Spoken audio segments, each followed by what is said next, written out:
All right. Today's episode, Hitler. What did he think about Israel? So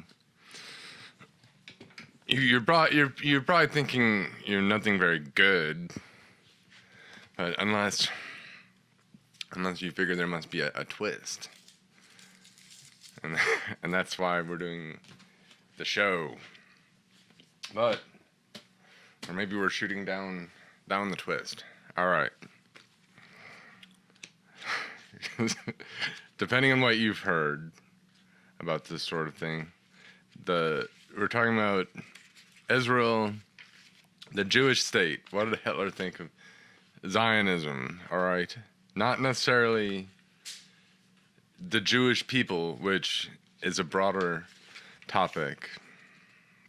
But if you've heard of some of the rhetoric on if the Nazis started started Israel,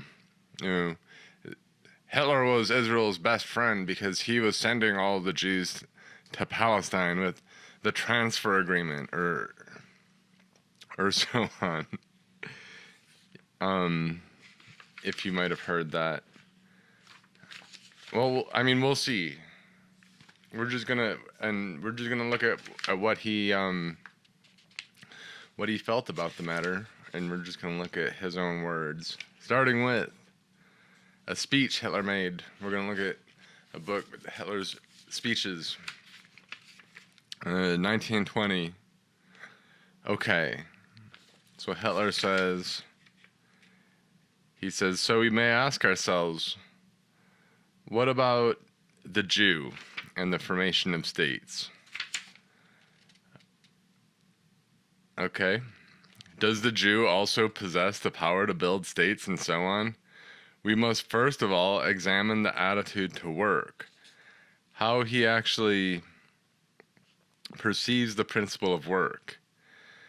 Okay. So Hitler, before this, he basically says that there's three things you need for a state.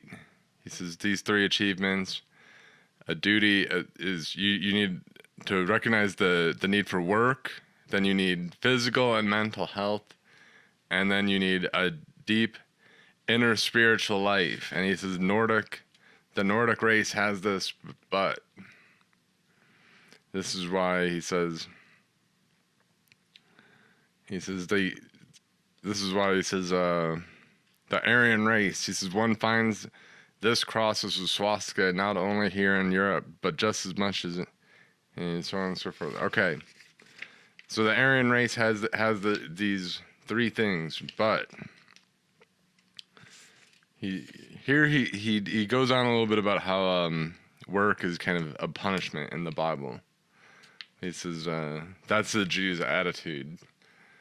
I'm not going to read all that. We would not be able to, and he says, here we see a great difference, for a Jew wrote this down, and whether it is true or not, it corresponds to Judaism's conception of work itself. For them, work is not, okay, so they don't work. That is not work in our eyes, if I explain that word in this way, and we know that this work once consisted in the plundering of traveling caravans, and that today it consists in the coordinated plundering of indebted peasants, industrialists, townsfolk, and so on. The form has changed, but the principle is the same. We do not call it work, but robbery. So he says that they don't work. If already this fundamental concept separates us, a second one, this is in a speech, a Hitler speech in 1920, okay? So we're starting here. I explained to you earlier that this great period in the North purified the Nordic races. This means that everything inferior and weak gradually died out of these races, and that only the healthiest bodies remained. Here too the Jew differs, for he did not become purified, but inbred. He has, to be sure, multiplied unsurpassably, but only in his own circles, and without any selection pressure, and thus we see the growth of a race which bears all the defects inherent to inbreeding. Okay, so if from from the last video that we did that Hitler is not about inbreeding. He's not with the crowd, say, monarchists or so, who think that inbreeding is good or so. But Hitler says Jews, they're inbred. That's what he says. Finally, the Jew still lacks the third trait, and this is going to be the one that we'll see more of this sort of thing. He says, inner spiritual experience. I do not need to describe how the Jew appears in general. You all know him, the incessant restlessness, which never gives him the opportunity to gather himself inwardly, to give himself over to a spiritual mood. At the most solemn moment, his eyes dart about, and you see how, even during the most beautiful opera, the man is still calculating dividends. The Jew has never possessed an artistry of his own. This is going to come up more. Okay, Hitler believes Jews have no inner spiritual strength. Okay, and this is going to be a kind of a complex point, because I think Hitler's view on this is particular to himself and not just a general anti-Semitic view. Okay, the Jew has never possessed an artistry of his own. He has had his temples built by foreign builders, first by Assyrians, then during the second reconstruction by Roman artisans. He personally has left no cultural arts, no other visual works, no buildings, nothing at all. And musically too, we know nothing except that he is capable of copying the music of others well. I do not wish to conceal the fact that today we have many famous conductors from their ranks, who have become famous thanks to a Jewish press that is coordinated down to the last whistle. And this is part of their mechanism to the press that promotes them to these ranks. If a people lack these three qualities, it cannot be state building. Okay? This holds true for the Jew. Through the long centuries has always been nomadic, albeit the grandest scale.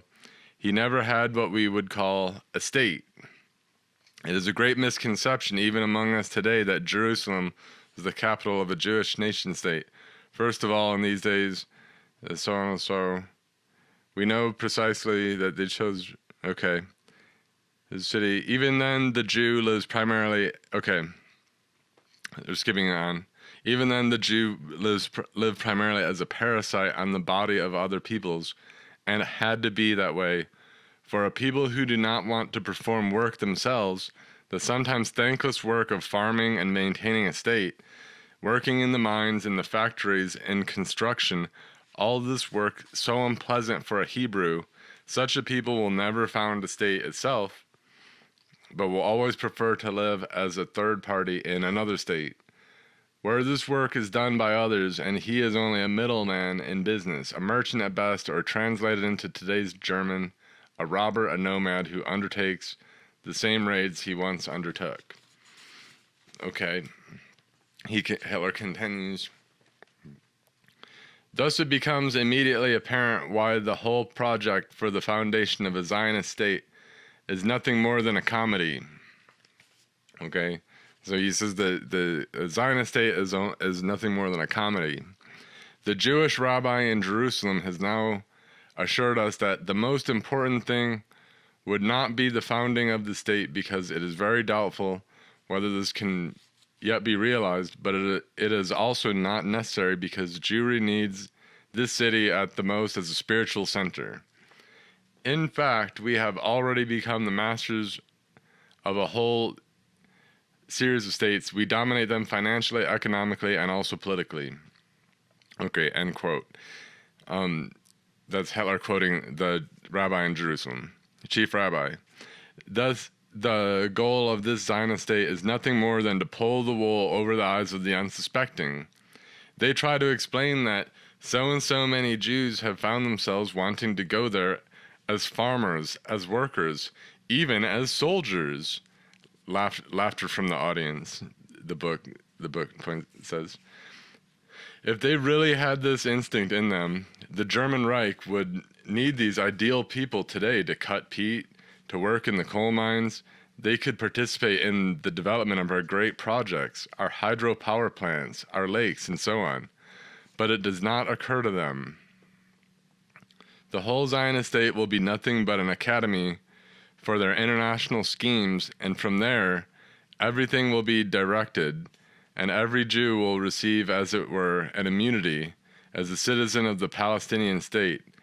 And besides, he will naturally keep our rights as a citizen. But if you catch a Jew red-handed, he will no longer be a German citizen, but a citizen of Palestine. Laughter from audience. One might say that the Jew cannot help it, that it all stems from his race. He cannot overcome it, and therefore it does not matter whether the individual is good or evil. He must act exactly according to the law of his race, from which he cannot detach himself, as do our people. Even when confronted with the fiercest Spartacus, the sheep-like good-naturedness of the present German shines through, for he only turns the rage against the other side, and is good-natured enough that he does not notice who is pulling the strings. The Jew is everywhere a Jew who... Okay, so he's saying that even the German communist is still a German, because how he views things is based on your race. He says the Jew is a race.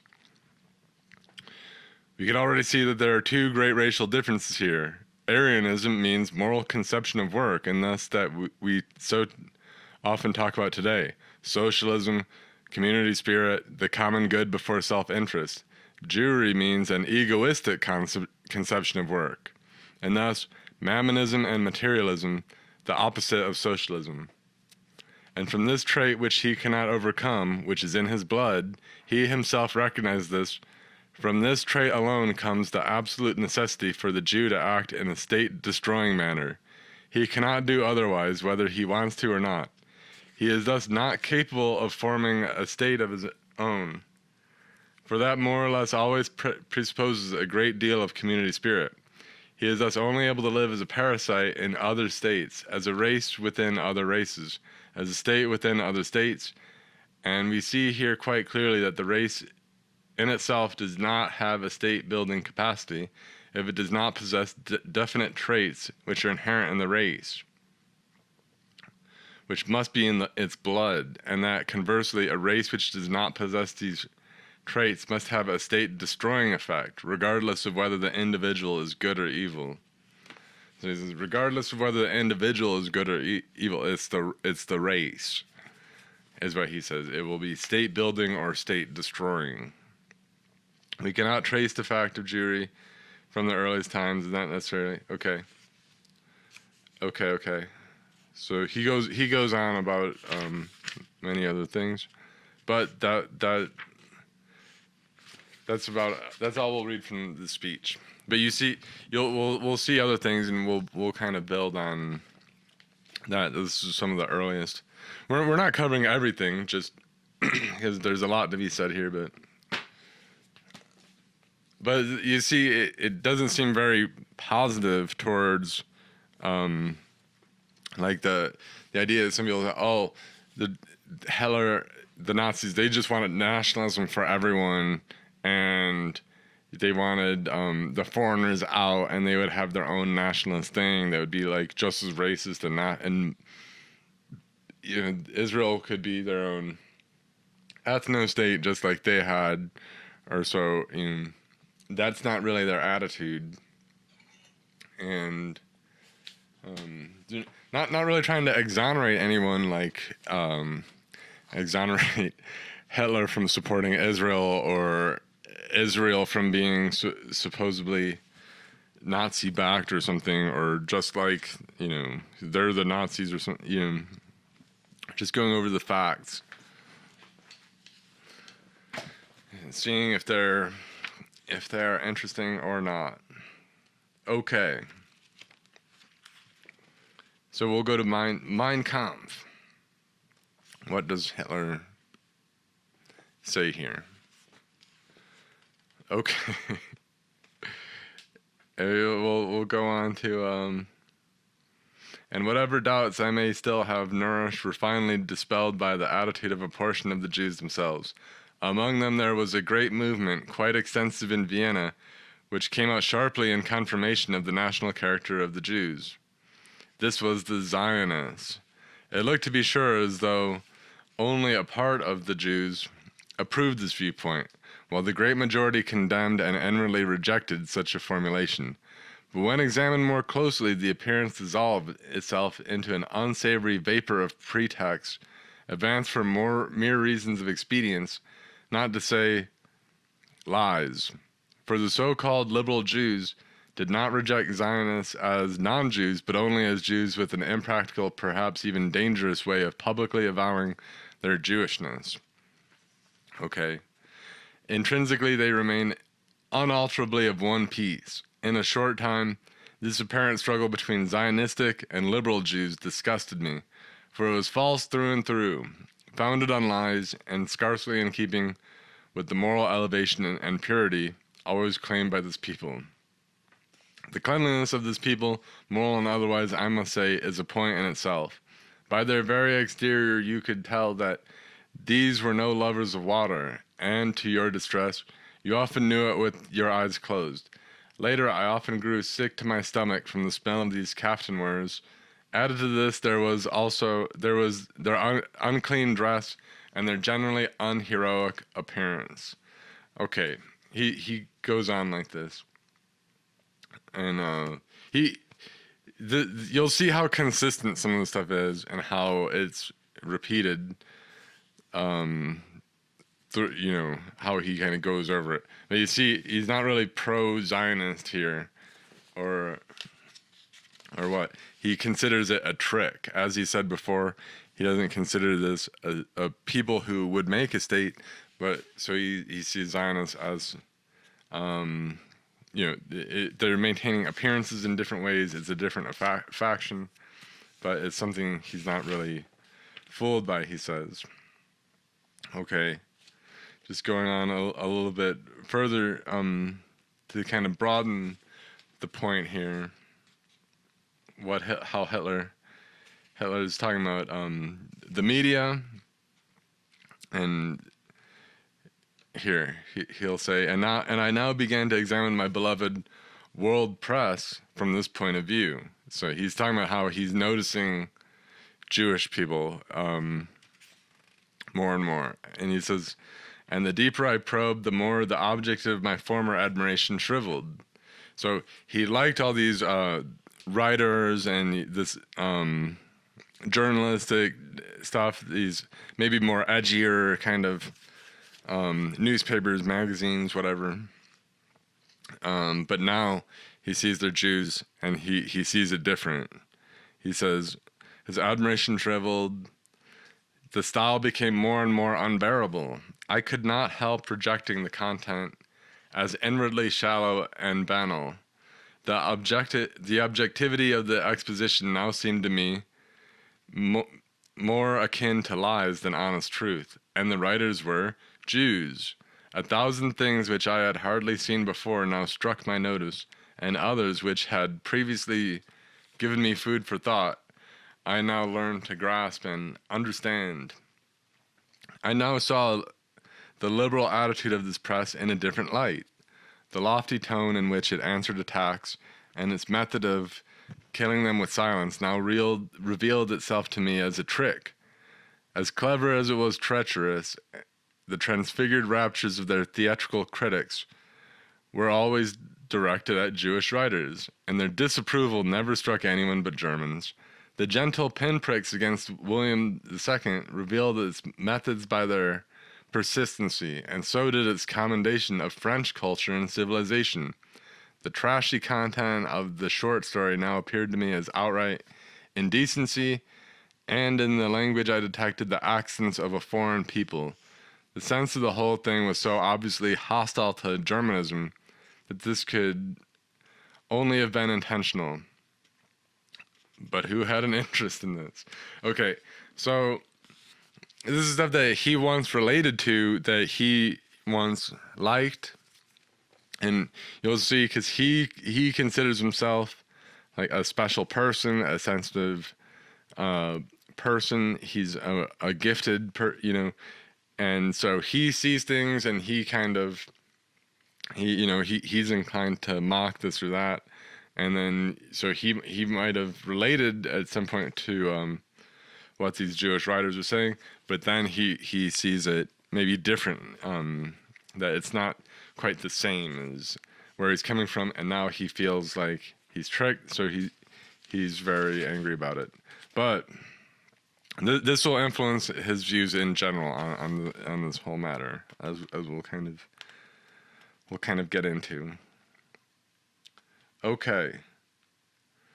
So yeah, he goes on, and a lot of it is he's going to talk about Marxism. He's talking about Marx's writers and stuff. This is from the publisher down.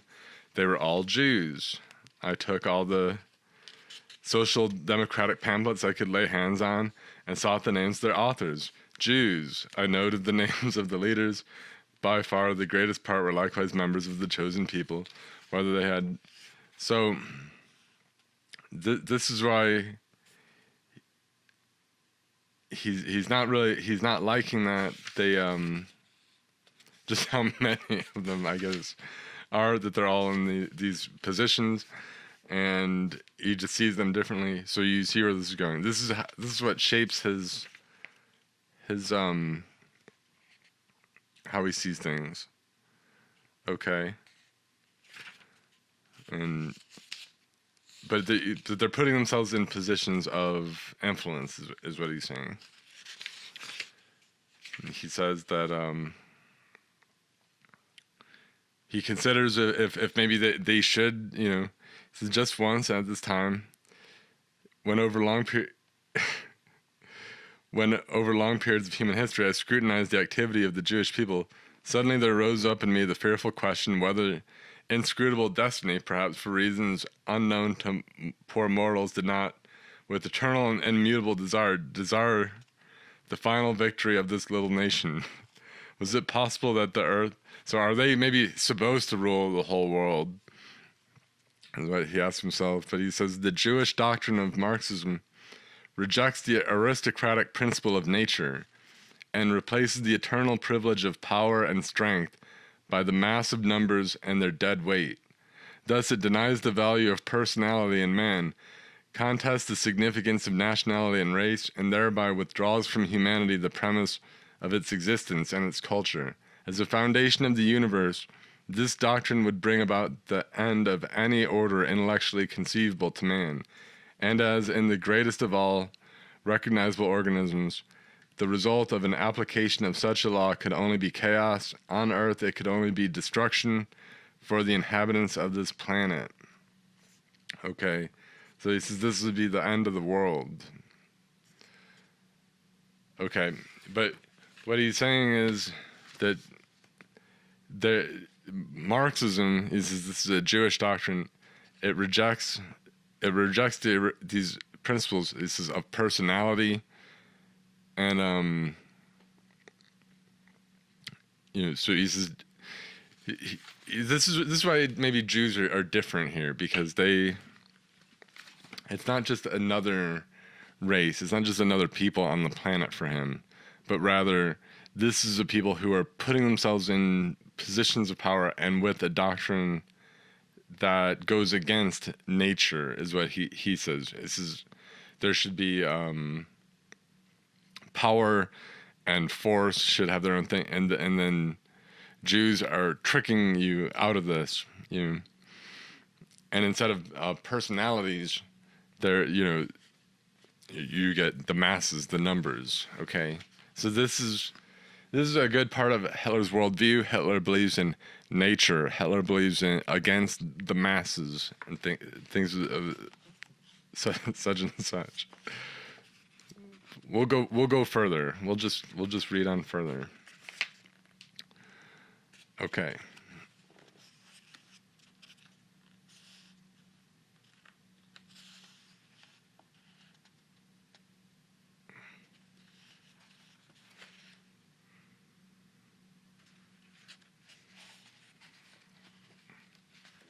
All right, just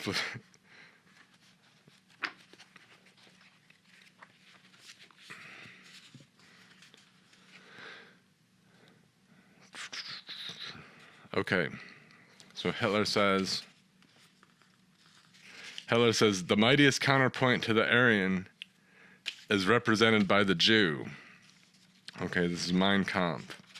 Okay, Hitler's talking about the idealistic attitude, okay? He says the basic attitude from which such activity arises we call to distinguish it from egoism and selfishness, idealism.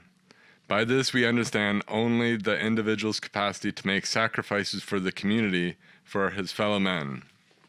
Okay, so he's saying Aryan people have this, they have idealism.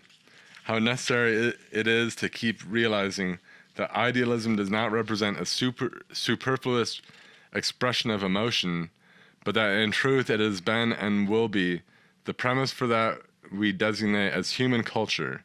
Yes, that it alone created the concept of man.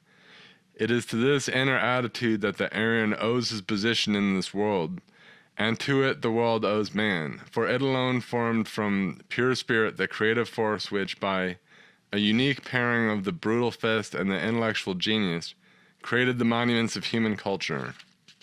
Without his idealistic attitude, all, even the most dazzling faculties of the intellect would remain mere intellect as such, outward appearance without inner value, and never creative force. Okay? So this is idealism and what it means to him, but Hitler says the mightiest counterpoint to the Aryan is represented by the Jew. Okay, and Hitler says, in hardly any people in the world is the instinct of self-preservation developed more strongly than in the so-called chosen. Of this, the mere fact of the survival of this race may be considered the best proof. Where is the people which in the last 2,000 years has been exposed to so slight changes of inner disposition, character, etc., as the Jewish people? What people finally has gone through greater upheavals than this? Okay, and never changed. What an infinitely tough will to live and preserve the species speaks from these facts. So he's grudgingly admires this much of them. But he says, the mental qualities of the Jew have been schooled in the course for many centuries. Today he passes as smart, and this is, in a certain sense, he has been at all times. But his intelligence is not the result of his own development, but of visual instruction through foreigners. For the human mind cannot climb to the top without steps. For every step upward, he needs the foundation of the past. And in this comprehensive, all right, all thinking is. So he goes on. We'll skip ahead. Since the Jew, he says, for reasons which will at once become apparent, was never in possession of a culture of his own. The foundations of his intellectual work were always provided by others. His intellect at all times developed through the cultural world surrounding him. The reverse process never took place. For if the Jewish people's instinct of self-preservation is not smaller but larger than that of other peoples, if his intellectual faculties can easily arouse the impression that they are equal to the intellectual gifts of other races, he lacks completely the most essential requirement for a cultured people, the idealistic attitude. In the Jewish people, the will to self-sacrifice does not go beyond the individual's naked instinct of self-preservation. Their apparently great sense of solidarity is based on the very primitive herd instinct that is seen in many other people, in many other living creatures in the world. It is a noteworthy fact that the herd instinct leads to mutual support only as long as a common danger makes this seem useful or inevitable. The same pack of wolves which has just fallen on its prey together disintegrates when hunger abates into its individual beasts.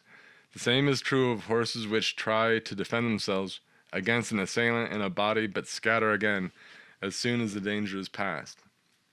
So Heller's saying that the Jews don't have the idealistic attitude, instead they have the herd instinct. Okay, this is what he says, this is what he believes. Okay. This is in Mein Kampf. All right. He says, it is similar with the Jew. His sense of sacrifice is only apparent. It exists only as long as the existence of the individual makes it absolutely necessary. However, as soon as the common enemy is conquered, the danger threatening all averted, and the booty hidden, the apparent harmony of the Jews among themselves ceases, again making way for the old causal tendencies.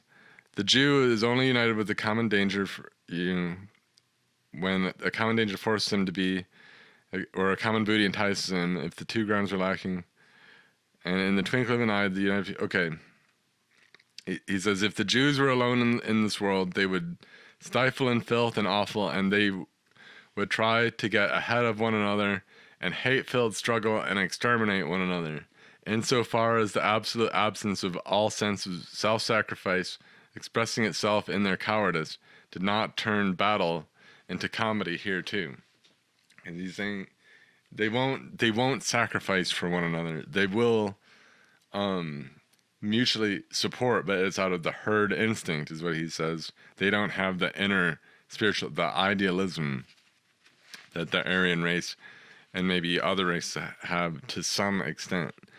So it is absolutely wrong to infer any ideal sense of sacrifice in the Jews from the fact that they stand together in struggle, or better expressed, in the plundering of their fellow men. Here again the Jew is led by nothing but the naked egoism of the individual. So he says it's just the egoism for them. That is why the Jewish state, which should be the living organism for preserving and increasing a race, is completely unlimited as to territory. For a state formation to have a definite spatial setting always presupposes an idealistic attitude on the part of the state race, and especially a correct interpretation of the concept of work. In the exact measure in which this attitude is lacking, any attempt at forming, even of preserving, a spatially delimited state fails, and thus the basis on which alone culture can arise is lacking. So this is why he says this is why there can't be a Jewish state. And again, that's what he said before. And hence the Jewish people, despite all apparent intellectual qualities, is without any true culture, and especially without any culture of its own. For what sham culture the Jew today possesses is the property of other peoples, and for the most part it is ruined in his hands. Okay, so Hitler says that Jews have no creativity or idealism. This is what he believes. In judging the Jewish people's attitude on the question of human culture, the most essential characteristic we must always bear in mind is that there has never been a Jewish art, and accordingly, there is none today either. That above all the two queens of the arts, architecture and music, owe nothing original to the Jews. What they do accomplish in the field of art is either patchwork or intellectual theft. Thus the Jew lacks those qualities which distinguish the races that are creative, and hence culturally blessed. Okay, to what an extent the Jew takes over foreign culture, imitating or rather ruining it, can be seen from the fact that he is mostly found in the art which seems to require least original invention, the art of acting. But even here in reality he is only a juggler, or rather an ape, for even here he lacks the last touch that is required for real greatness. Even here he is not the creative genius, but a superficial imitator, and all the twists and tricks that he uses are powerless to conceal the inner lifelessness of his creative gift. Here the Jewish press most lovingly helps him along by raising such a roar of hosannas about even the most mediocre bungler, just so long as he is a Jew, that the rest of the world actually ends up thinking that they have an artist before them, when in truth it is only a pitiful comedian. Note, the Jew possesses no culture-creating force of any sort, since the idealism, without which there is no true higher development of man, is not present in him, and never was present. Hence, his intellect will never have a constructive effect, but will be destructive. And in very rare cases, perhaps will at most be stimulating, but then is the prototype of the force which always wants evil and nevertheless creates good. Not through him does any progress of mankind occur, but in spite of him. Since the Jew never possessed a state with definite territorial limits, and therefore never called the culture his own, the conception arose that this was a people which should be reckoned among the ranks of nomads. Okay, but then now here he'll say that they're not really nomads. But he says they are parasites. Okay. He says that they are the master at lying. He says, Schopenhauer calls them such. He says their existence impels the Jew to lie and to lie perpetually, just as it compels the inhabitants of the northern countries to wear warm clothing. His life within other people's can only endure for any length of time if he succeeds in arousing the opinion that he is not a people but a religious community, though of a special sort. And this is the first great lie. In order to carry out this, okay.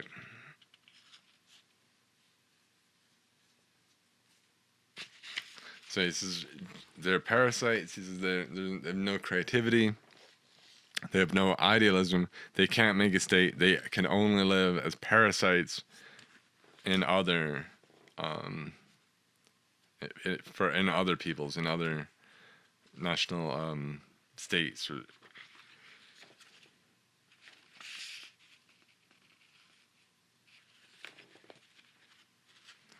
Okay.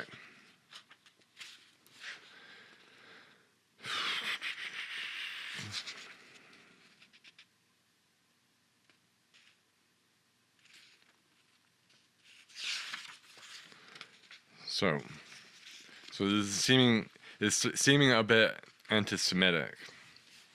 It is,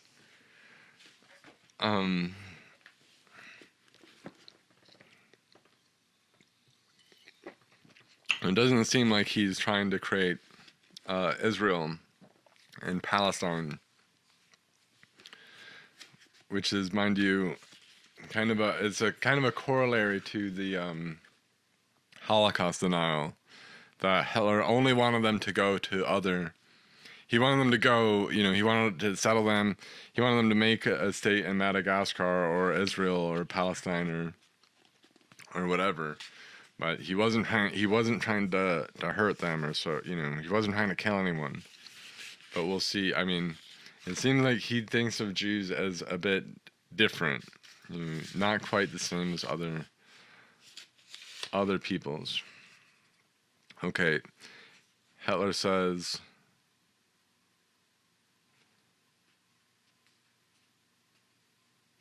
the Jew has always been a people with definite racial characteristics and never a religion. Only in order to get ahead, he early sought for a means which could distract unpleasant attention from his person, and what would have been more expedient and at the same time more innocent than the embezzled concept of a religious community. For here, too, everything is borrowed or rather stolen. Due to his own original special nature, the Jew cannot possess a religious institution.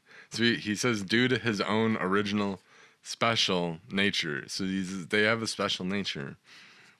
And for no other reason than because he lacks idealism in any form, and hence belief in a hereafter is absolutely foreign to him. And a religion in the Aryan sense cannot be imagined which lacks the conviction of survival after death in some form.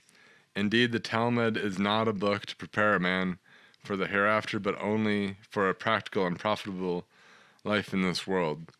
The Jewish religious doctrine consists primarily in prescriptions for keeping the blood of Jewry pure and for regulating the relation of Jews among themselves, but even more with the rest of the world, in other words, with non-Jews. But even here it is by no means ethical problems that are involved, but extremely modest economic ones. Concerning the moral value of Jewish religious instruction, there are today and have been at all times rather exhaustive studies, not by Jews. The drivel of the Jews themselves on the subject is, of course, adapted to its purpose,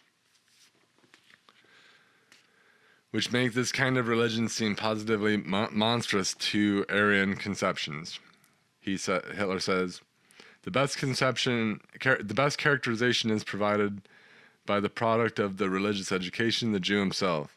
His life is only of this world, and his spirit is inwardly as alien to true Christianity as his nature to 2,000 years previous was to the great founder of the new doctrine.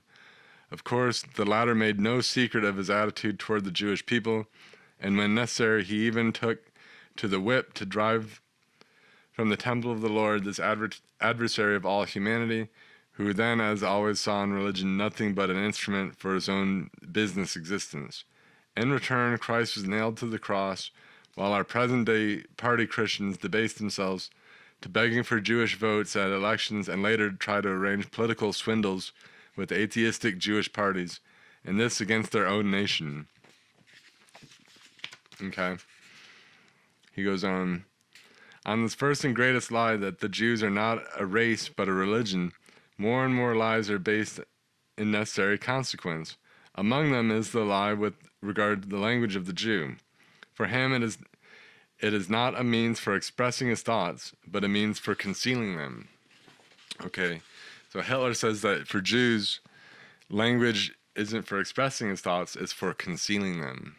Okay. When he speaks French, he thinks Jewish. And while he turns out German verses in his life, he only expresses the nature of his nationality. As long as a Jew has not become the master of the other peoples, he must speak their languages, whether he likes it or not. But as soon as they become his slaves, they would all have to learn a universal language, Esperanto, for instance, so that by this additional means the Jews could more easily dominate them. Okay. To what an extent the whole existence of this people. So he's saying that they're going to make, gradually, he says they'll make other people his slaves. He'll come in an unsuspecting way, he'll catch them off guard, and before you know it, they'll be turned into slaves, and they won't have their particular language. They'll be given a universal, they'll be universalized. Okay. To what an extent the whole existence in this people is based on a continuous lie is shown incomparably by the protocols of the wise men of Zion, so infinitely hated by the Jews. They're based on a forgery. The Frankfurter Zeitung moans and screams once every week. The best proof that they are authentic. What many Jews may do consciously is here consciously exposed. So he thinks the protocols, Hitler believes the protocols are authentic. Okay, and what, okay, and that is what matters. Okay, this is what he says.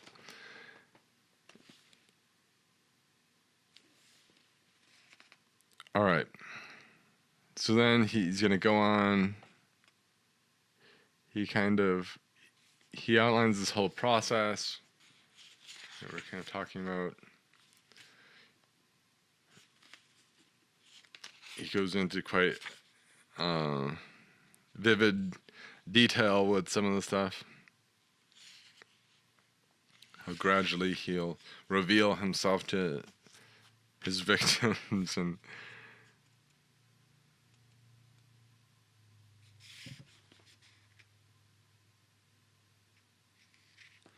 okay. He says, so from the court Jew, there gradually develops the people's Jew, and so on. He comes on himself, he portrays himself as the friend of mankind.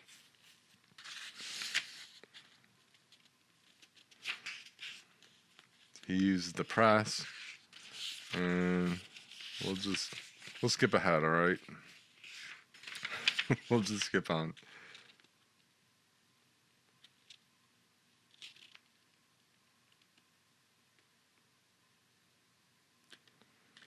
Okay.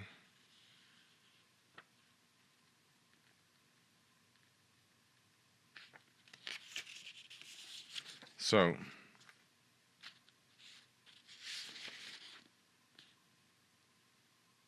he says, thus there arises a pure movement entirely of manual. Okay, Hitler says, precisely in political and economic madness lies the sense of this doctrine, for this prevents all truly intelligent people from entering its service, while those who are intellectually less active and poorly educated in economics hasten to it with flying colors. The intellectuals for this movement, for even this movement needs intellectuals for its existence, are sacrificed by the Jew from his own ranks. Thus there arises a pure movement entirely of manual workers under Jewish leadership, apparently aiming to improve the situation of the worker, but in truth planning the enslavement and with it the destruction of all non-Jewish peoples. So what he gets into is he's saying that he's saying that Jews will remove all the intellectuals from your own nation, and then he will replace all these spots. He'll put himself as the intelligentsia in your nation, okay? So you will be a slave nation. You'll only be masses and a nation of manual workers. Okay. And he goes on about the Marxist movement and how it goes on with the trade unions, how Jews put themselves in trade unions. It becomes a big thing in this book. Okay. Hence the Jewish leadership in the trade union affairs remains uncontested. So he has a problem with why Jewish people are leading all these trade unions, and he says this is why they don't have national character. Okay. Because they've put themselves in these roles. All right. Heller says, here he stops at nothing, and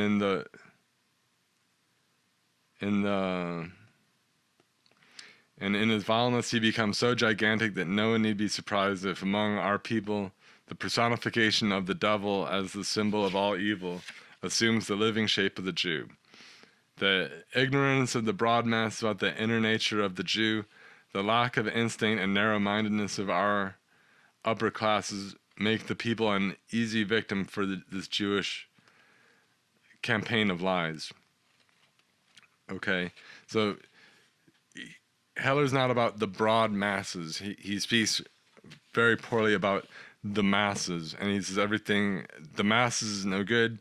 It's about the individual is what creates works of art or invention and things like that, and the masses are easily tricked.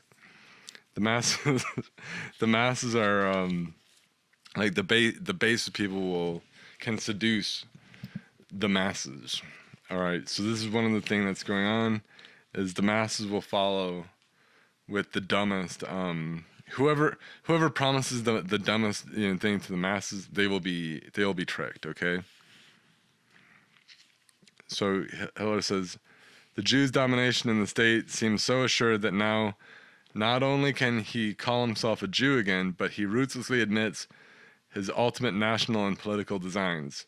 A section of his race openly owns itself to be a foreign people, yet even here they lie.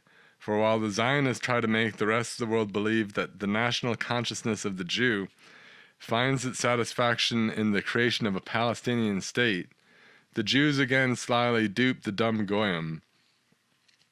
It doesn't even enter their head. So Hitler says the Jews dupe the dumb Goyim. Okay. So he says it doesn't even enter their heads to build up a Jewish state in Palestine for the purpose of living there. All they want is a central organization for the international world swindle, endowed with its sovereign rights and removed from the intervention of other states, a haven for convicted scoundrels and a university for budding crooks. It is a sign of their rising confidence that, okay, so he says they are, he says they're just tricking the dumb Goyim. They don't want a real state. This is just going to be a spiritual center and a headquarters for international criminality, is how he sees this.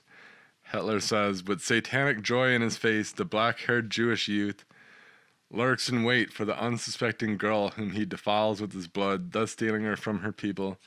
With every means he tries to destroy the racial foundations of the people he has set out to subjugate. Just as he himself systematically ruins women and girls, he does not shrink back from pulling down the blood barriers for others, even on a large scale. It was and is Jews who bring the Negroes into the Rhineland, always with the same secret thought and clear aim of ruining the hated white race by the necessarily resulting bastardization, throwing it down from its cultural and political height, and himself rising to be its master. For a racially pure people, which is conscious of its blood, can never be enslaved by the Jew. In this world he will forever be master over bastards and bastards alone. And so he tries systematically to lower the racial level by a continuous poisoning of individuals. And in politics, he begins to replace the idea of democracy by the dictatorship of the proletariat. In the organized mass of Marxism, he has found the weapon which lets dispense with democracy and instead, okay. So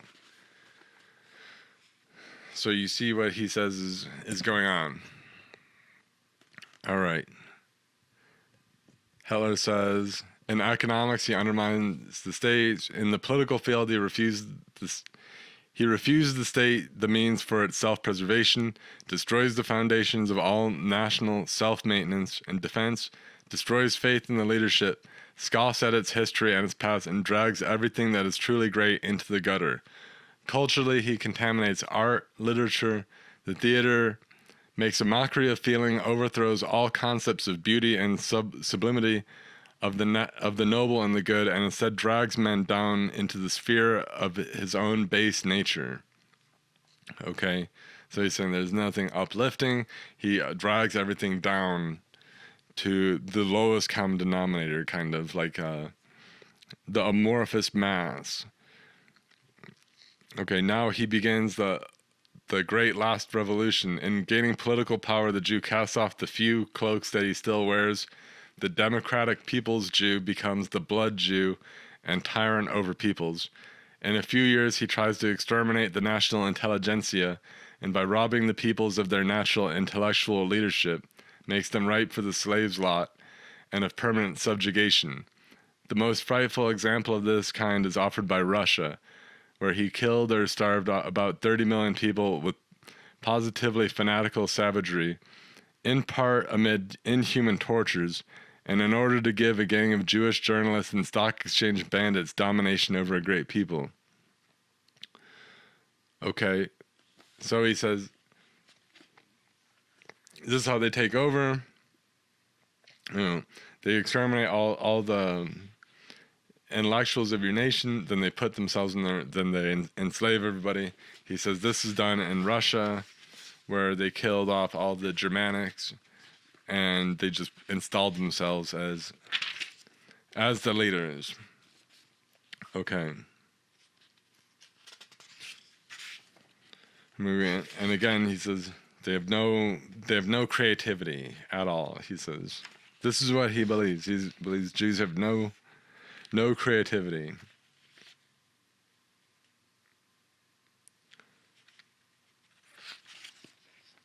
All right. So it doesn't seem too positive about. I mean, what would he think about Israel? Or I mean, who knows? Maybe he'd be convinced. But this is what. I mean, stuff like if you go, oh well, but the transfer agreement. We're not. I'm just going into what he thinks, not necessarily how things played out. But I mean, say, oh well, they did the transfer agreement, or so. But that necessarily isn't something they really wanted to do. It's because there was a big Jewish boycott for Germany, and so there's this big boycott, and for the Nazis that was a very big deal to them that they took seriously. And to break this boycott, that's what they came up with this deal that they made. But it wasn't something that they wanted to do. It was like, if you see like revisionists will always put like Judea declares war on Germany, like the newspaper. They're like, Judea declares war. It's talking about the boycott. It's about the Jewish boycott. And but there's a lot of kind of lame anti-Semitism out there that's like Nazis made Israel or something. Okay. So Heller says, creative achievements, what's he say?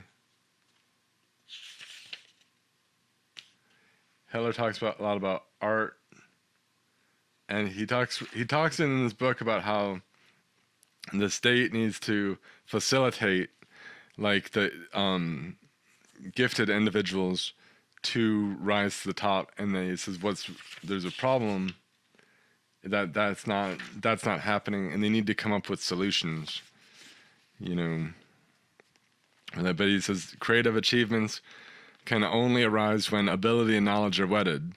The boundless sins of present-day humanity in this direction may be shown by one more example. From time to time, illustrated papers bring it to the attention of the German petty bourgeois that some place or other a Negro has for the first time become a lawyer, teacher, even a pastor, in fact, a heroic tenor or something of the sort. While the idiotic bourgeoisie looks with amazement at such miracles of education, full of respect for this marvelous result of modern educational skill, the Jew shrewdly draws from it a new proof for the soundness of his theory about the equality of men that he is trying to funnel into the minds of the nations. It doesn't dawn on this depraved bourgeois world that this is positively a sin against all reason, that it is criminal lunacy to keep on drilling a born half-ape until people think they have made a lawyer out of him, while millions of members of the highest culture race must remain in entirely unworthy positions, that it is a sin against the will of the eternal Creator if his most gifted beings, by the hundreds and hundreds of thousands, are allowed to degenerate in the present proletarian morass, while Hottentots and Zulu Kaffirs are trained for intellectual professions. For this is training exactly like that of a poodle, and not scientific education. The same pains and care employed on intelligent races would 1,000 times sooner make every single individual capable of the same achievements. But intolerable as this state of affairs would be if it ever consisted of anything but exceptions, equally intolerable is it today in places where it is not talent and inborn gifts that decide who is chosen for higher education. Yes, indeed, it is an intolerable thought that every year hundreds of thousands of completely ungifted people are held worthy of a higher education, while other hundreds of thousands with great talent remain deprived of higher education. The loss which the nation thereby suffers is inestimable. If in the last decades the wealth of okay, so this is a huge problem already, that he says that the gifted people are not being put where they should be, and instead other people are being promoted there. And this is a Jewish, and this is what happens when, you know, so on and so forth.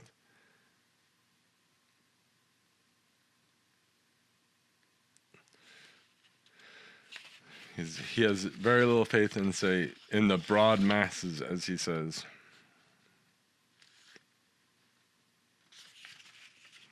Okay.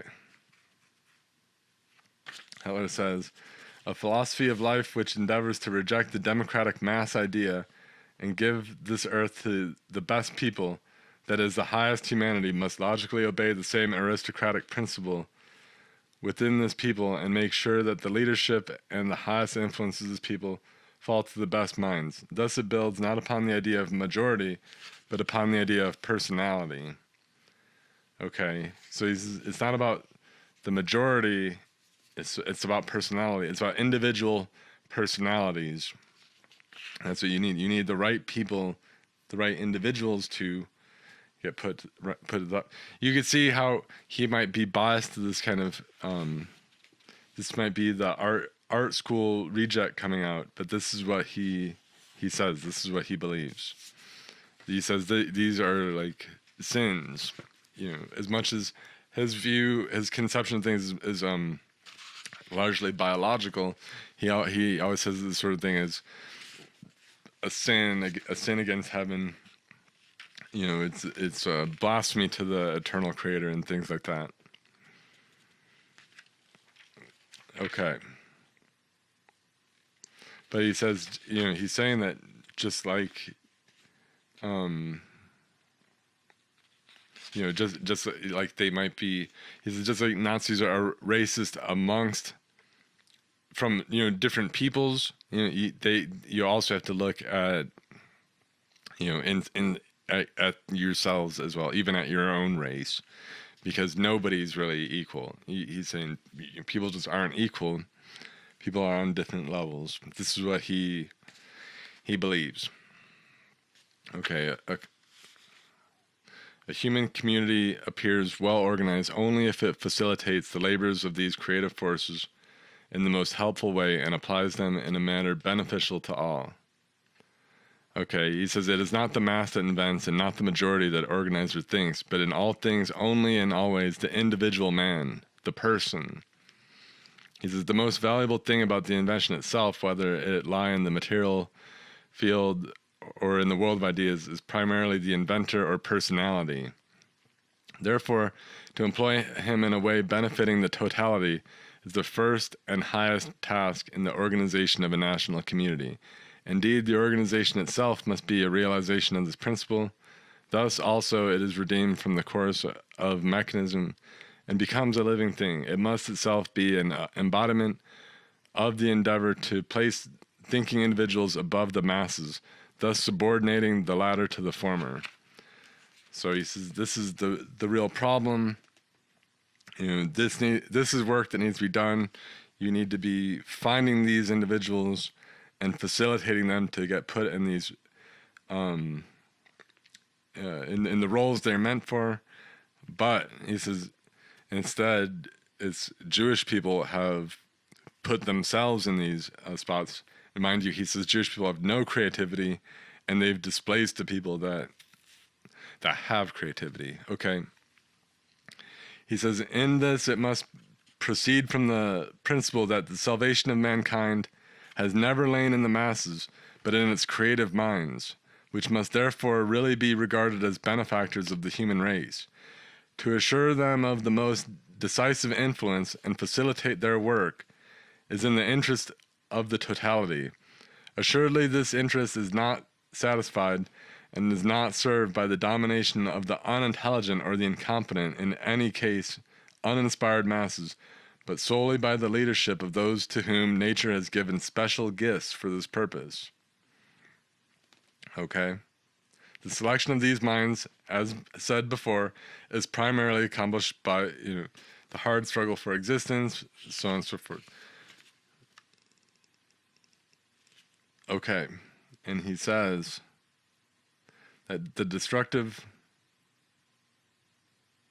while all human culture is solely based on the individual's creative activity everywhere, and particularly in the highest leadership of the national community, the principle of the value of the majority appears decisive, and from that high place begins to gradually poison all life. That is, in reality, to dissolve it. The destructive effect of the Jew's activity in other national bodies is basically attributable only to his eternal efforts to undermine the position of the personality in the host people and to replace it by the mass. Thus, the organizing principle of the Aryan humanity is replaced by the destructive principle of the Jew. He becomes a ferment of decomposition among the peoples and races, and in a broader sense, a dissolver of human culture. Okay, so he's a dissolver of human culture. Okay, so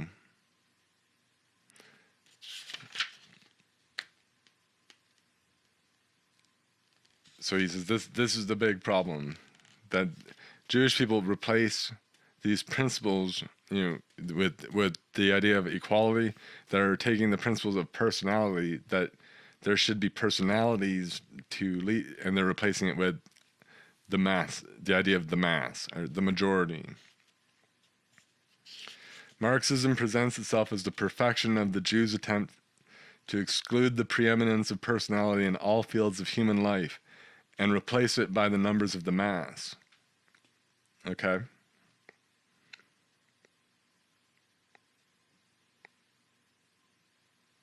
In precisely the measure in which the economy is withdrawn from the influence of the personality principle and instead exposed to the influences and effects of the masses, it must lose its efficacy in serving all and benefiting all, and gradually succumb to... Okay.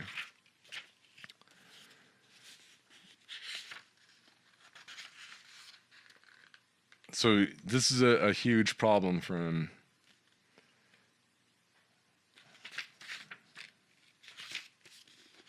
All right. And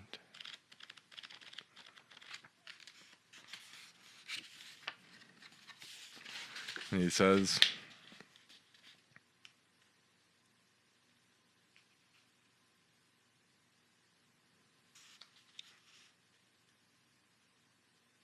okay, he says, here fate itself seems desirous of giving us a sign. By handling Russia to Bolshevism, it robbed the Russian nation of that intelligentsia which previously brought about and guaranteed its existence as a state. For the organization of a Russian state formation was not the result of the political abilities of the Slavs in Russia, but only a wonderful example of the state-forming efficacy of the German element in an inferior race. Numerous mighty empires on earth have been created in this way. Lower nations led by Germanic organizers and overlords have more than once grown to the mighty state formations that have been endured as long as the racial nucleus of the creative state race maintained itself. For centuries, Russia drew nourishment from this Germanic nucleus of its upper leading strata. Today, it can be regarded as almost totally exterminated and extinguished. It has been replaced by the Jew. Impossible as it is for the Russian by himself to shake off the yoke of the Jew, by his own resources, it is equally impossible for the Jew to maintain the mighty empire forever. He himself is no element of organization, but a ferment of decomposition. Okay, so he's only a ferment of decomposition, and the end of Jewish rule in Russia will also be the end of Russia as a state. So he says that it's somewhat ironic because he's saying basically what Germanic people in Russia were is kind of like, they were the intelligentsia for the Russians, but he illustrates that further.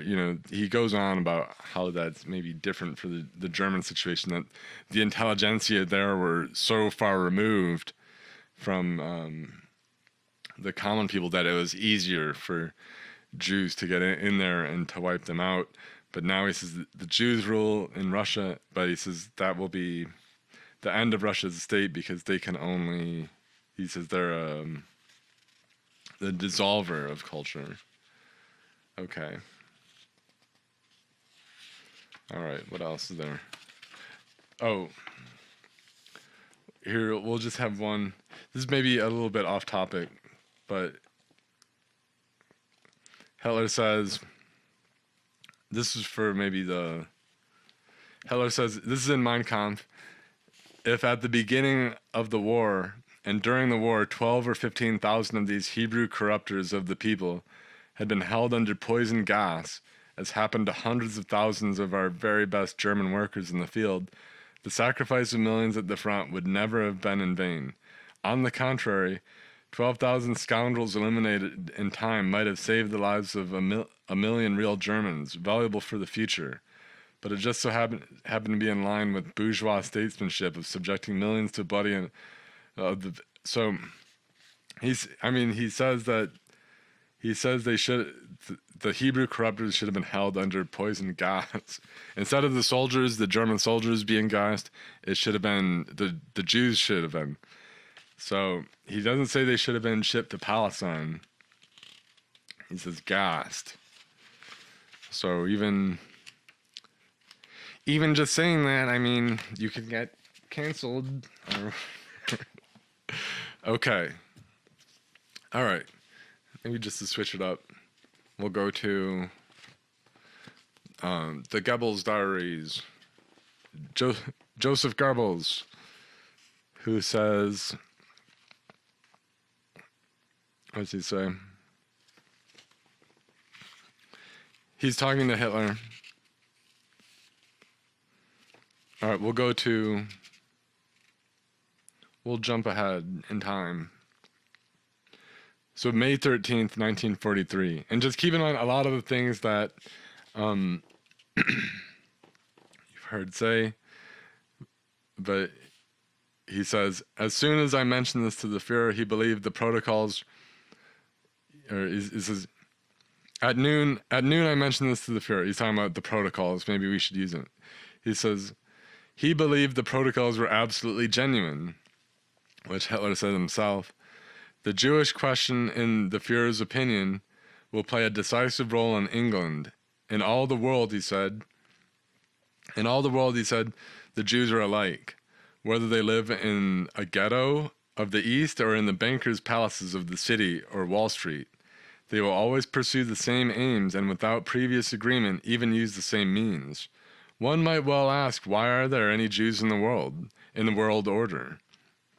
That would be exactly like asking, why are there potato bugs? Nature is dominated by the law of struggle. There will always be parasites who will spur the struggle on and intensify the process of selection between the strong and the weak. The principle of struggle dominates also in human life. One must merely know the laws of the struggle to be able to face it.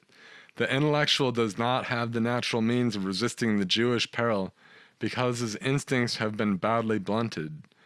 Because of this fact, the nations with a high standard of civilization are exposed to this peril first and foremost. In nature, life always takes measures against parasites. In the life of nations, that is not always the case.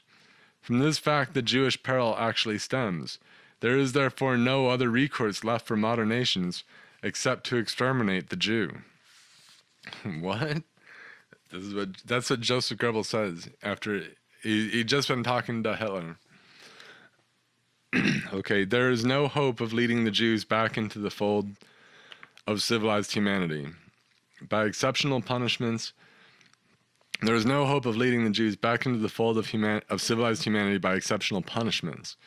They will forever remain Jews, just as we are forever members of the Aryan race. The Jew also was first to introduce the lie into politics as a weapon.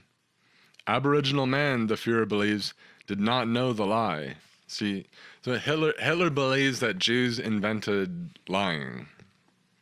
Okay, he says the Jews were the first to introduce the lie into politics as a weapon. He says the higher the human being developed intellectually, the more he acquired the ability of hiding his innermost thoughts and giving expression to something different from what he really felt. So you might have heard that before. The Jew, as an absolutely intellectual creature, was the first to learn this art. He is the first to learn this art. He can therefore be regarded not only as the carrier, but even the inventor of the lie among human beings. Because of their thoroughly materialistic attitude, the English act very much like the Jews. In fact, they are the Aryans who have acquired most of the Jewish characteristics. The nations that have been the first to see the Jew and have been the first to fight him are going to take his place in the domination of the world. Okay, so he says that he's talking to Hitler. It's a lot of the same stuff he always says. Other people use language to express their thoughts, but the Jews use language to conceal their thoughts. They use their words to obscure what they really believe, what they really think. But he says that they invented lying. So they are kind of a particular they are a special case for them.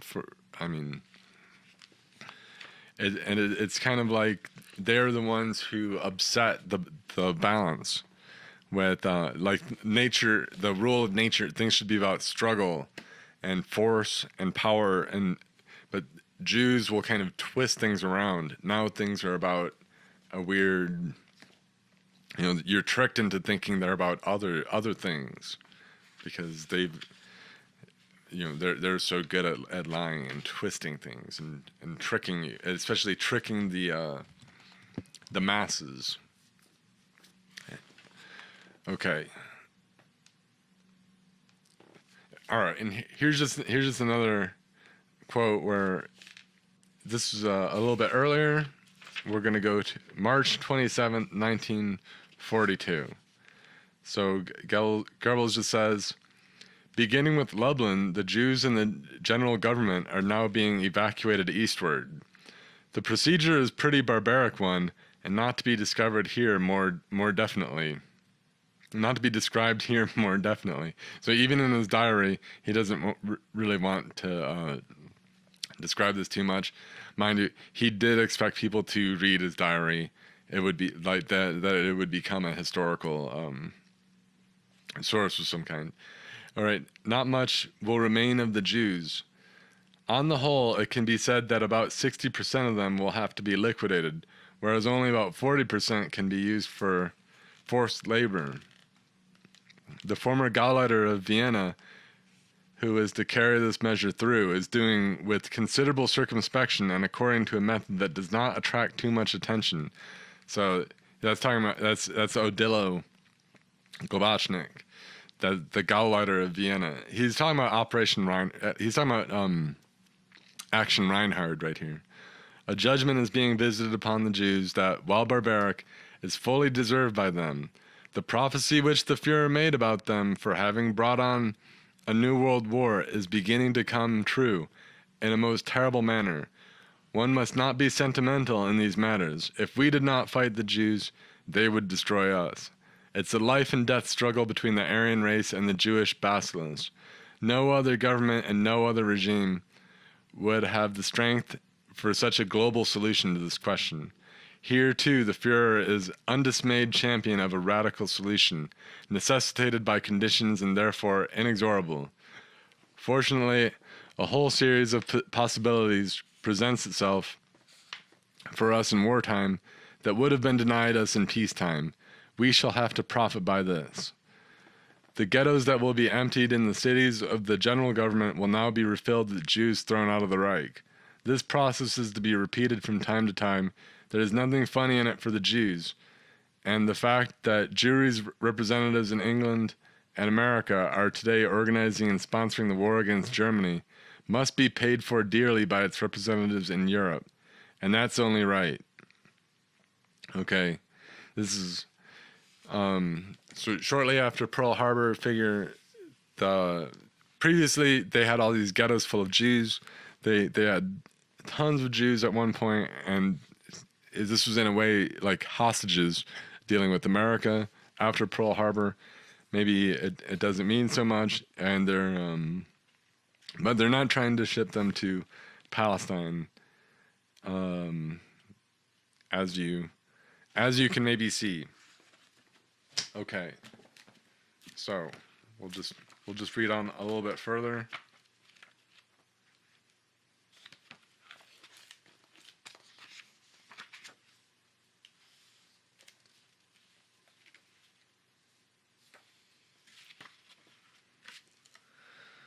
Okay, so we'll go back in time.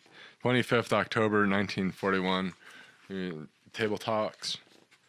Hitler's talking to his special guests, Reichsführer SS Heinrich Himmler and SS Obergruppenführer Reinhard Heydrich.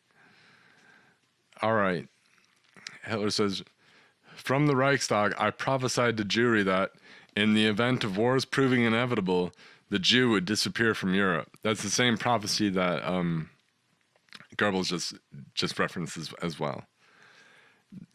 That race of criminals has on its conscience the 2 million dead in the First World War, and now already hundreds of thousands more. Let nobody tell me that all the same we can't park them in the marshy parts of Russia. We can't park them in the marshy parts of Russia.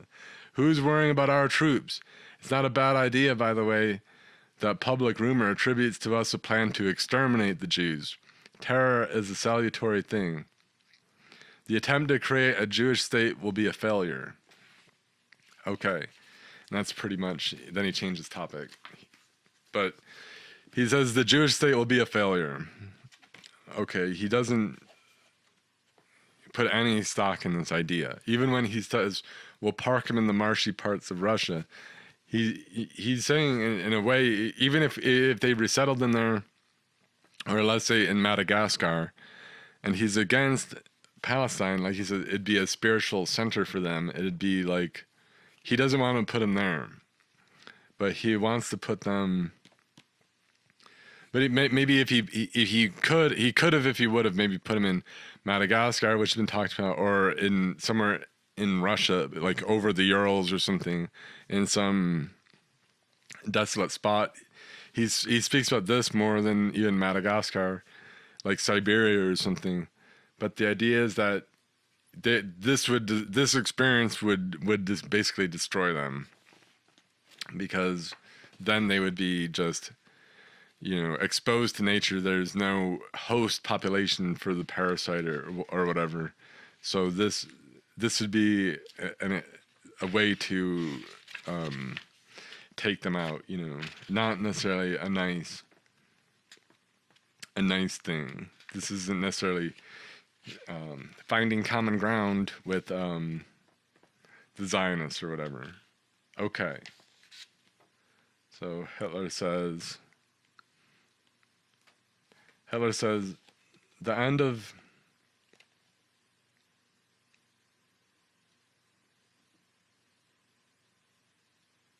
Hitler says the end of the war will see the final ruin of the Jew. The Jew, and this is November 5th, 41.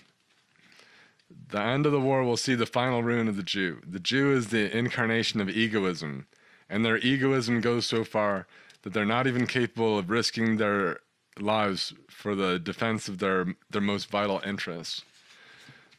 The Jew totally lacks any interest in things of the spirit. If he has pretended in Germany to have a bent for literature and the arts, that's only out of snobbery or from a liking for speculation.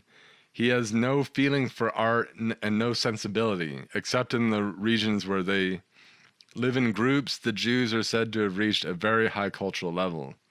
Take Nuremberg, for example. For 400 years, that is to say until 1838, it hadn't a single Jew in its population.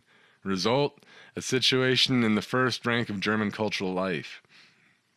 Put the Jews all together, by the end of 300 years, they'll have devoured one another. Where we have a philosopher, they have a Talmudistic pettifogger. What for us is an attempt to get to the bottom of things and express the inexpressible becomes for the Jew a pretext for verbal juggleries. His only talent is for masticating ideas so as to disguise his thought. He has observed that the Aryan is stupid to the point of accepting anything in matters of religion, as soon as the idea of God is recognized. With the Aryan, the belief in the beyond often takes a quite childish form, but this belief does not represent an effort toward a deepening of feeling. The man who doesn't believe in the beyond has no understanding of religion. The great trick of Jewry was to insinuate itself fraudulently among the religions with a religion like Judaism, which in reality is not a religion. Simply the Jew has put a religious camouflage over his racial doctrine. Everything he undertakes is built on this lie. The Jew can take credit for having corrupted the Greco-Roman world. Previously, words were used to express thoughts. He used words to invent the art of disguising thoughts. Lies are his strength, his weapon in the struggle. The Jew is said to be gifted. His only gift is that of juggling with other people's property and swindling each and every one. Suppose I find by chance a picture that I believe to be a Titian. I tell the owner that I think what I think of it, and I offer him a price. In a similar case, the Jew begins by declaring that the picture is valueless. He buys it for a song and sells it for a profit of 5,000% to persuade people that a thing which has value has none, and vice versa. That's not a sign of intelligence. They can't even overcome the smallest economic crisis. The Jew has a talent for bringing confusion into the simplest matters, for getting everything muddled up. Thus comes the moment when nobody understands anything more about the question at issue. To tell you something utterly insignificant, the Jew drowns you in a flood of words. You try to analyze what he said, and you realize it's all wind. The Jew makes use of words to stultify his neighbors, and that's why people make them professors. The law of life is, God helps him who helps himself. It's so simple that everybody is convinced of it, and nobody would pay to learn it. But the Jew succeeds in getting himself rewarded for his meaningless glibness. Stop following what he says for a moment, and at once his whole scaffolding collapses. I've always said that the Jews are the most diabolic creatures in existence, and at the same time the stupidest. They can't produce a musician or a thinker. No art, nothing. Less than nothing. They're liars, forgers, crooks. They owe their success only to the stupidity of their victims. If the Jews weren't kept presentable by the Aryan, he'd be so dirty he couldn't open his eyes. We can live without the Jews, but they couldn't live without us. When the Europeans realize that, they'll all become simultaneously aware of the solidarity that binds them together. The Jew prevents this solidarity. He owes his livelihood to the fact that this solidarity does not exist. Okay. So it's a lot of what he says in other places. Again, you can kind of see the consistency of his beliefs. You can see that this is Hitler has his own beliefs in the matter. It's somewhat of a unique perspective that is different than the run-of-the-mill anti-Semitism that is about. He has his own take on things, which is a little bit different. But again, it's completely consistent what he just says and what he says quite frequently is these are consistent and coherent opinions, whatever you might think of them. All right. Hitler says, I'm convinced that there are Jews in Germany who behave correctly, in the sense that they've invariably refrained from doing injury to the German idea. He says, probably many Jews are not aware of the destructive power they represent. Now he who destroys life is himself risking death. That's the secret of what is happening to the Jews. Whose fault is it when a cat devours a mouse? The fault of the mouse, who has never done any harm to a cat? This destructive role of the Jew has, in a way, a providential explanation. If nature wanted the Jew to be the ferment that caused peoples to decay, thus providing these peoples with an opportunity for a healthy reaction, in that case people like St. Paul and Trotsky are, from our point of view, the most valuable. By the fact of their presence, they provoke the defensive reaction of the attacked organism. Dietrich Eckart once told me that in all his life he had known just one good Jew, Otto Weininger, who killed himself on the day when he realized that the Jew lives upon the decay of peoples. Okay. So, okay. So,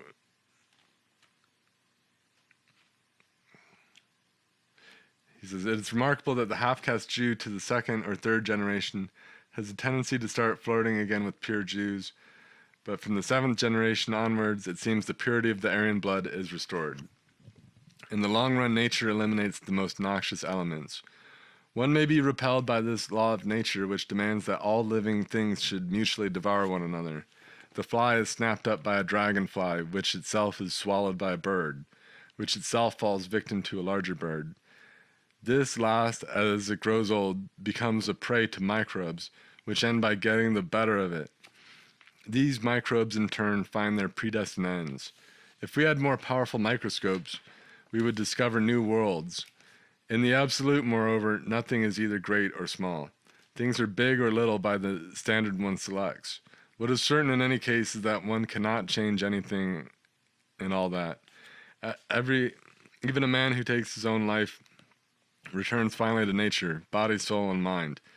The toad knows nothing of his previous existence as a tadpole, and our own memory serves us no better regard to our own previous state. That's why I have the feeling that it's useful to know the laws of nature, for that enables us to obey them. To act otherwise would be to rise and revolt against heaven. If I can accept a divine commandment, it's this one: thou shalt preserve the species. Okay. Hitler says, the life of the individual must not be set at too high a price. If the individual were important in the eyes of nature, nature would take care to preserve him. Among the millions of eggs a fly lays, very few are hatched out, and yet the race of flies thrives. What is important for us who are men is less than the sum of knowledge required, the maintenance and conditions that are enable science constantly to renew itself. Nobody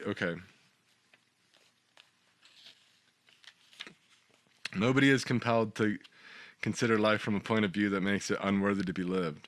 Man has a gift for seizing hold of what is beautiful, and what inexhaustible riches the world contains for the man who knows how to enjoy his senses. Moreover, nature has given man the desire to make others share in the joys he feels. The beautiful always claims its right to primacy. How else is one to explain the fact that in periods of misfortune so many beings are ready to sacrifice their lives simply to ensure the continuity of their race? Okay.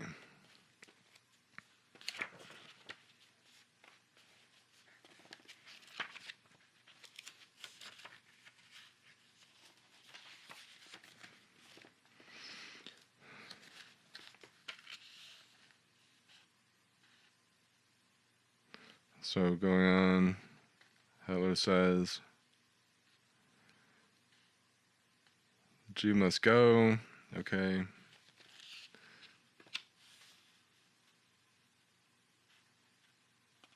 We could skip some of this maybe.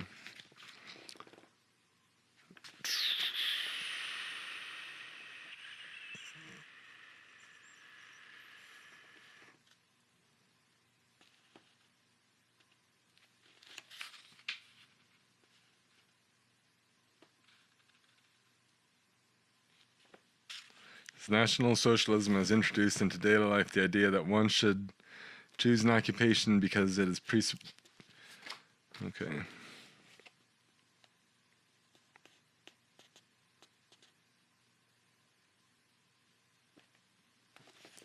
He's just talking about more about his ideas on he says, my own if I am told that somewhere there exists a young man who has talent, I myself will do what I can for him.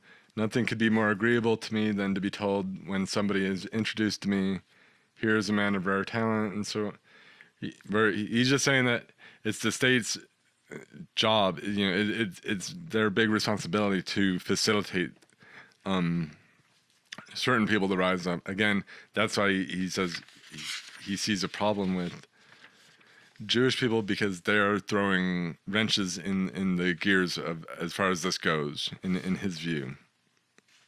Okay.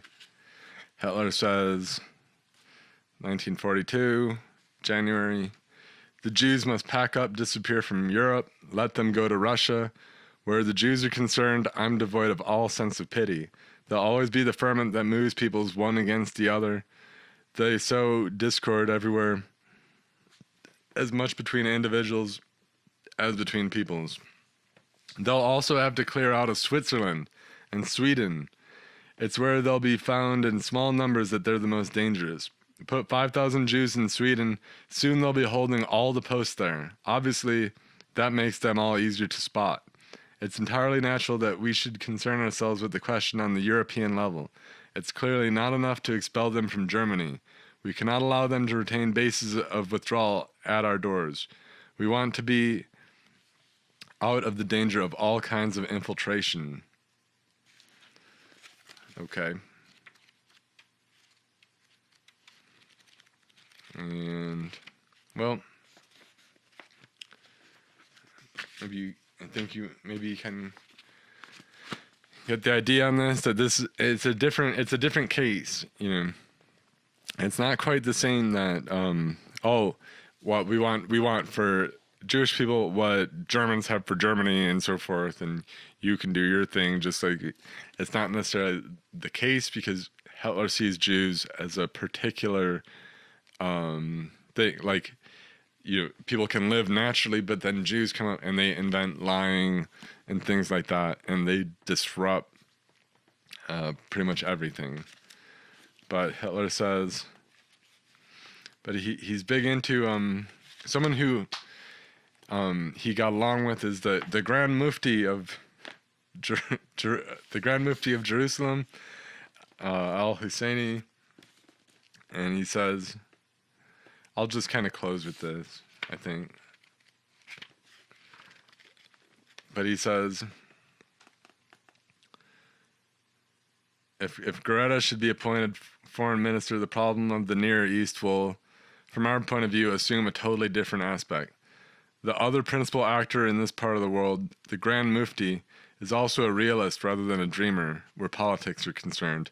With his blonde hair and blue eyes, he gives one the impression that he is, in spite of his sharp and mouse-like countenance, a man with more than one Aryan among his ancestors, and one who may well be descended from the best Roman stock. In conversation, he shows himself to be a preeminently sly old fox. To gain time in which to think, he not infrequently has things translated to him, first into French and then into Arabic, and sometimes he carries his caution so far that he asks that certain points be committed straightway to writing. When he does speak, he weighs each word very carefully. His quite exceptional wisdom puts him almost on equal terms with the Japanese. So Hitler considers the Japanese very wise, and he considers the Grand Mufti, the Palestinian, very wise, almost as wise as the Japanese. And this is somebody who was very much against settling Jewish people in Palestine, and he talked to Hitler on December 8th, 1941, about, let's not do that, let's not let, and Hitler is very, very much like, we're not doing that, we're doing something else. And so say what you will, this should give you an idea just of what Hitler thought about the idea of Israel, about a Jewish state, if that's a real thing, if that would be something he would support, if that's something he did support. And again, I'm not trying to get into all the history of it, we're just getting into what he believed, and again, not to exonerate this or that, just the truth of the matter. That's just, it's kind of interesting in its own. So, but those are his particular opinions. It might be different than the Europa, the Last Battle, or something made it out to be. But, whatever. All right. But yeah, I think we'll just end it right there. But yeah, thank you for listening. All right.